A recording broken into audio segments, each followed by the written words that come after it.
ধানমন্ডি ৩২ আওয়ামী লীগের ইতিহাস বহন করছে শেখ মুজিবের বাসভবন ও জাদুঘর। গণহত্যার অভিযোগে বিতাড়িত শেখ হাসিনা ও পুরো আওয়ামী লীগকে নিশ্চিহ্ন করতেই ছাত্র জনতার রোষানলে গুড়িয়ে দেওয়া হয় ভবনটি।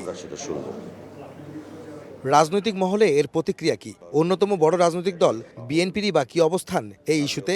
এখনই মুখ খুলতে না চাইলেও জাতীয় প্রেস ক্লাবে এক আলোচনায় দলটির নেতারা শঙ্কা প্রকাশ করেন, দেশ ভালো দিকে যাচ্ছে না, তাই দ্রুত ক্ষমতা হস্তান্তর করতে নির্বাচনের দিকে যেতে হবে অন্তর্বর্তী সরকারকে। যত দ্রুত সম্ভব জাতীয় নির্বাচনের ব্যবস্থা করে নির্বাচিত জনপ্রতিনিধির হাতে ক্ষমতা দিলে পরেই তখন আমরা মনে করব যে হ্যাঁ, সত্যিকার অর্থেই গণতন্ত্র এখন সঠিক একটা পথে উঠেছে, যে পথ ধরে আস্তে আস্তে সামনে এগিয়ে যেতে পারবে।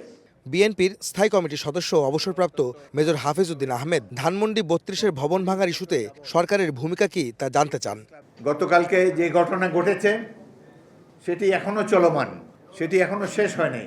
এটি কারা করেছে এই তথ্য আমাদের কাছে নাই। এতে সরকারের কি ভূমিকা ছিল সেই তথ্য আমাদের কাছে নাই।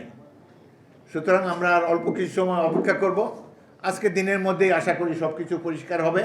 গণতন্ত্র বিরোধীদের ষড়যন্ত্র অব্যাহত আছে দাবি করে মেজর হাফিজ বলেন, এই বছরের মধ্যে নির্বাচন হওয়া প্রয়োজন। সরকারকে এ ব্যাপারে দ্রুত ব্যবস্থা নেওয়ার তাগিদ দেন তিনি।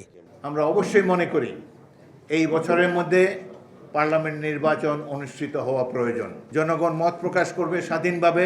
একটি সুষ্ঠু নিরপেক্ষ নির্বাচনের মাধ্যমে তারা তাদের প্রতিনিধি বেছে নেবেন।